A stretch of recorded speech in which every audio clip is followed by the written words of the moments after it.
Assalamualaikum warahmatullahi wabarakatuh. Halo teman-teman semua, sebelumnya perkenalkan nama saya dari Fuas Mahmud dengan NIM 21060131. Saya berada di jurusan Ilmu Ekonomi, Fakultas Ekonomi, Universitas Negeri Padang. Baiklah, pada video kali ini untuk memenuhi tugas pertemuan 1 mata kuliah Statistika Lanjutan dengan dosen pengampu Bapak Dr. Alpon Satrianto, SEME, mengenai metode dan distribusi sampling. Baiklah teman-teman semua, langsung saja kita mulai presentasinya.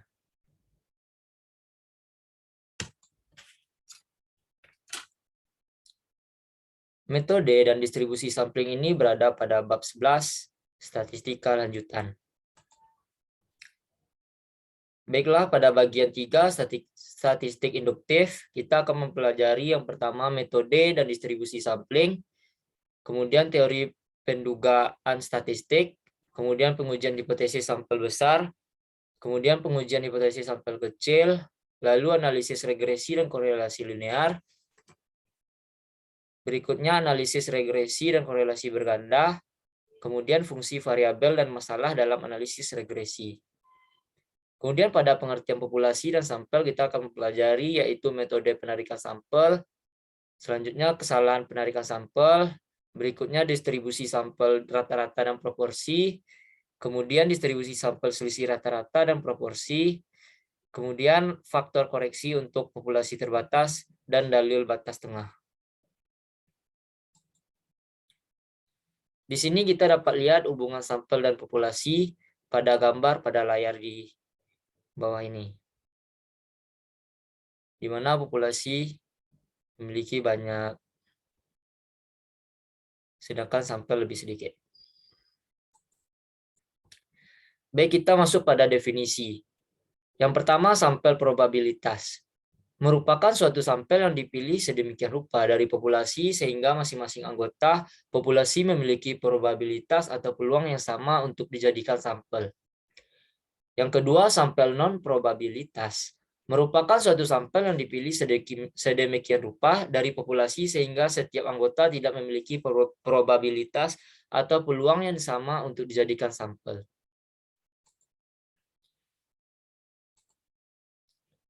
Kemudian kita masuk kepada metode penarikan sampel. Metode penarikan sampel terbagi menjadi dua, yaitu sampel probabilitas atau probability sampling, kemudian sampel non-probabilitas atau non-probability sampling. Pada sampel probabilitas yaitu memiliki ciri satu, penarikan sampel acak sederhana atau simple random sampling. Yang kedua, penarikan sampel acak terstruktur atau stratified random sampling. Yang ketiga, penarikan sampel cluster atau cluster sampling. Kemudian pada sampel non-probabilitas memiliki ciri-ciri, yaitu yang pertama penarikan sampel sistematis atau systematic sampling, yang kedua penarikan sampel kuota atau kuota sampling, yang ketiga penarikan sampel purposive atau purposive sampling. Kemudian penarikan sampel acak sederhana merupakan pengambilan sampel dari populasi secara acak tanpa memperhatikan strata yang ada dalam populasi dan setiap anggota populasi memiliki kesempatan yang sama untuk dijadikan sampel. Kemudian kita masuk pada dua cara sampel acak sederhana. Yang pertama, sistem kocokan. Sistem sampel acak sederhana, sistem ini sama dengan sistem arisan. Yang kedua yaitu menggunakan tabel acak. Memiliki sampel dengan menggunakan suatu tabel, dalam penggunaannya ditentukan terlebih dahulu titik awal atau starting point.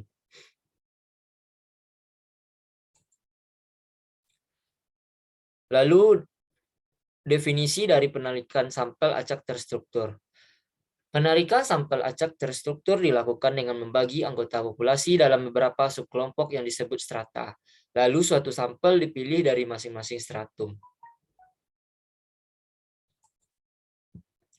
Berikut yaitu proses stratifikasi antara populasi tidak berstrata menjadi populasi terstrata. Dapat kita lihat di layar.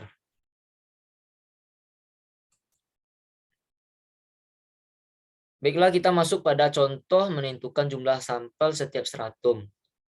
Yang pertama, stratum 1 dengan kelompok bulat memiliki jumlah anggota 5 dengan persentase dari total 21% dan menghasilkan jumlah sampel per stratum dengan cara 0,21 dikali 10, maka dibulatkan menjadi 2. Yang kedua, stratum segitiga dengan kelompok segitiga dengan jumlah anggota 7 dengan persentase dari total yaitu 29%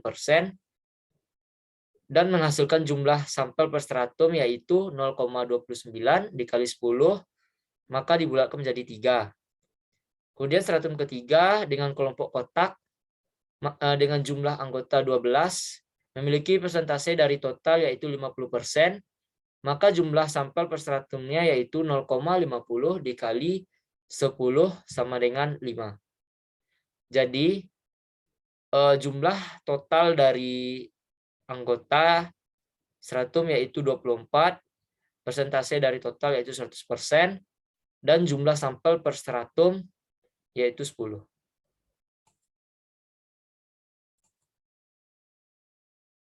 Berikutnya kita akan masuk pada contoh memilih perusahaan di BI. Seorang investor ingin mengetahui kinerja perusahaan pada sektor keuangan yang berada di Bursa Efek Indonesia tahun 2008. Perusahaan sektor keuangan yang ada di BI terdiri atas perusahaan perbankan sebanyak 27 buah, perusahaan asuransi dan pembiayaan sebanyak 19 perusahaan, perusahaan efek ada 9 perusahaan, dan perusahaan keuangan lainnya sebanyak 6 perusahaan. Apabila akan diambil sampel sebanyak 15 perusahaan dengan metode terstruktur proporsional, maka berapa jumlah sampel setiap kelompoknya? Baik, kita akan membahas contoh memilih perusahaan di BI. Yang pertama, pada kolom kelompok subsektor yaitu perbankan dengan jumlah perusahaan 27 dengan proporsi 0,44, maka jumlah sampel per kelompoknya dapat dibulatkan yaitu 0,44 dikali 15 yaitu hasilnya 7. Kemudian subsektor yang kedua asuransi dan pembiayaan dengan jumlah perusahaan 19 dengan proporsi 0,31%, maka jumlah sampel per kelompoknya yaitu 0,31 dikali 15, maka dibulatkan menjadi 5. Yang ketiga, subsektornya yaitu efek dengan jumlah perusahaan 9, proporsi 0,15, maka jumlah sampel per kelompoknya yaitu 0,15 dikali 15, maka dibulatkan menjadi 2. Kemudian subsektor yang terakhir yaitu keuangan lainnya dengan jumlah perusahaan 6 dengan proporsi 0,10, maka jumlah sampel per kelompok yaitu 0,10 dikali 15 sama dengan 1. Jadi jumlah perusahaan dari subsektor tersebut yaitu 61 dan jumlah sampel per kelompok dari subsektor tersebut yaitu 15. Berikut yaitu skema kluster dari populasi menghasilkan sampel terstruktur dan sampel kluster yang terdapat pada gambar di layar tersebut. Kemudian kita masuk pada definisi penarikan sampel sistematis.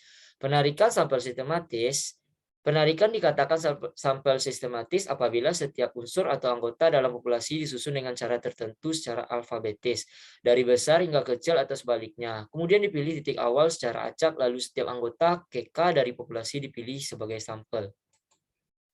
Penarikan sampel kota atau kota sampling. Pengambilan sampel dari populasi yang mempunyai ciri-ciri tertentu sampai jumlah atau kota yang diinginkan. Tujuan penarikan sampel kota adalah untuk memperbaiki keterwakilan seluruh komponen dalam populasi. Maksud dari keterwakilan ini supaya seluruh karakteristik dalam populasi dapat terwakili dan tergambarkan dengan baik. Kemudian penarikan sampel dengan purposive atau purposive sampling.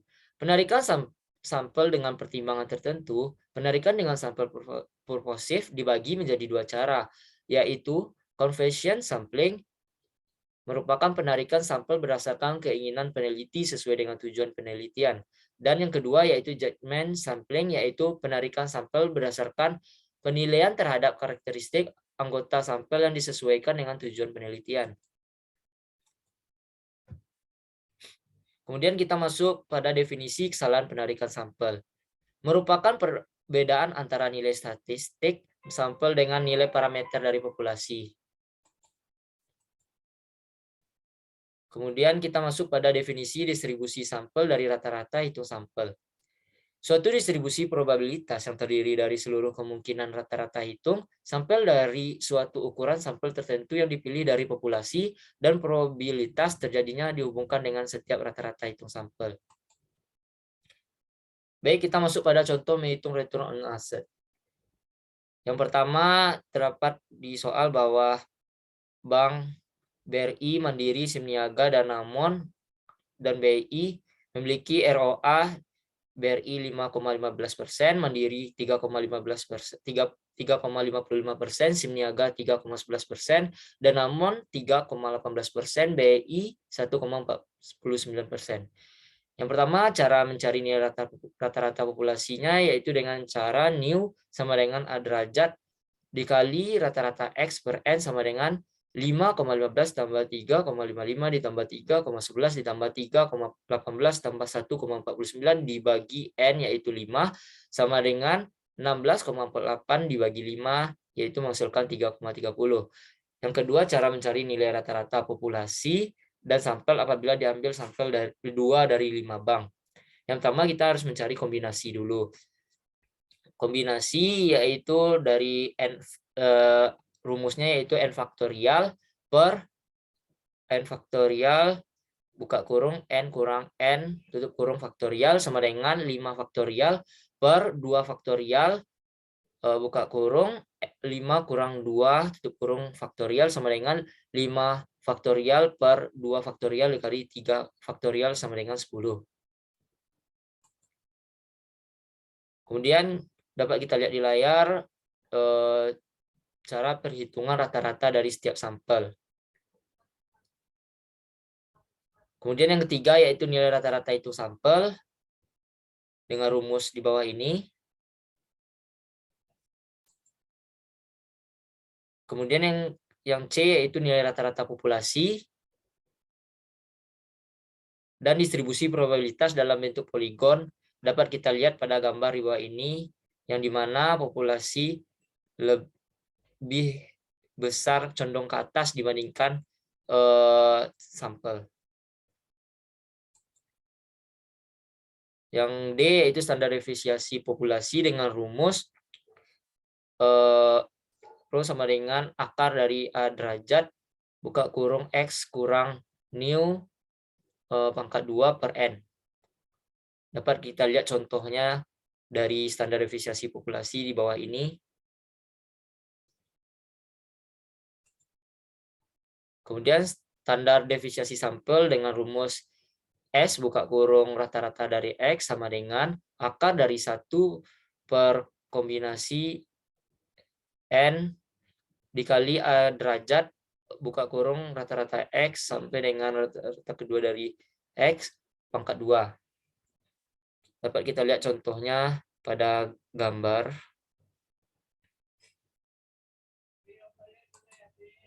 Seterusnya kita masuk pada hubungan standar deviasi sampel dan populasi.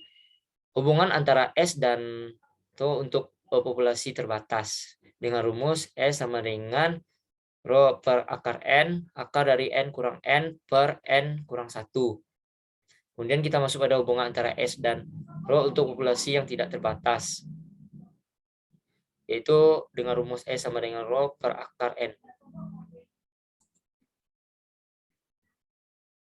Lalu kita dapat lihat pada rumus distribusi sampling proporsi dengan nilai rata-rata proporsi, kemudian standar deviasi sampel proporsi, kemudian standar deviasi proporsi.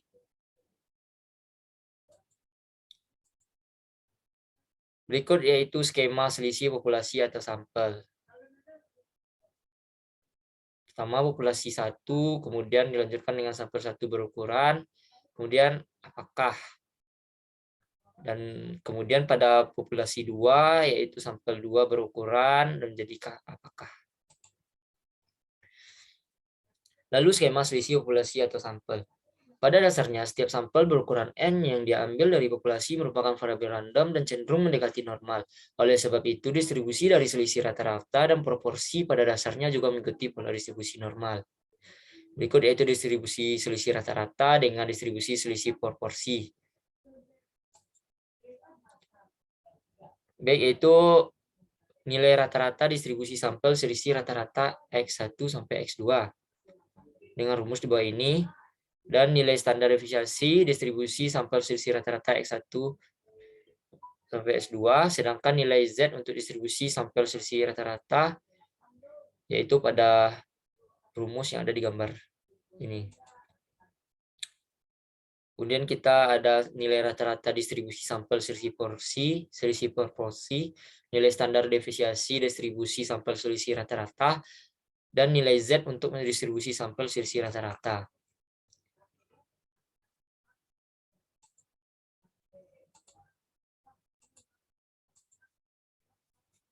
Kemudian penyusunan standar deviasi untuk rata-rata hitung dengan rumus XX sama dengan to per akar N, akar dari N kurang N per N kurang 1. Kemudian penyusunan standar deviasi untuk proporsi dengan rumus SP sama dengan akar dari P kurang 1 kurang P per N atau akar N kurang N per N kurang 1. Berikutnya terakhir yaitu dalil batas tengah. Untuk populasi dengan rata-rata new dan varian kuadrat, rata-rata hitung distribusi sampel dari seluruh kemungkinan kombinasi sampel berukuran N yang diperoleh dari populasi akan mendekati distribusi normal, di mana rata-rata hitung distribusi sampel sama dengan rata-rata hitung populasi. Dan varian distribusi sampel sama dengan tau kuadrat per N. Baik, terima kasih atas waktunya. Sekian presentasi yang saya sampaikan. Apabila ada kesalahan dan kekurangan, mohon maaf.